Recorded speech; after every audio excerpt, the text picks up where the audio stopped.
pa rin ni Alice po sa bina ng Senado. Kinausap na po ba kayo nito? Yes, nag-usap na kami, na-refer na namin sa Senate Legal. Pinag-aaralan nila kung sino ang gagawa ng affidavit.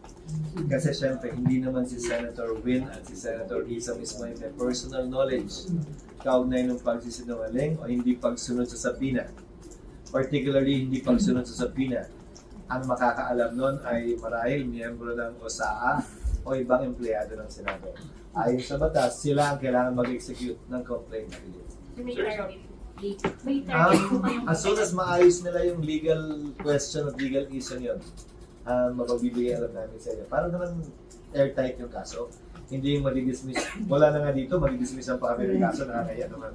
Ayusin na namin ng tama, hindi namin naman dito. Paano gugulong yung kaso kung wala yung inaakusahan? Hindi gugulo yung kaso. Ang mangyayari lang yan, pag nagsampa ng kaso sa piskalya, sa DOJ, ma-file yung kaso ng DOJ dahil hindi siya sasagot.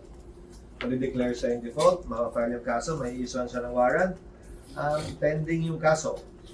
Pending yung kaso hanggat hindi siya mag-appear sa korte at ma-arraign.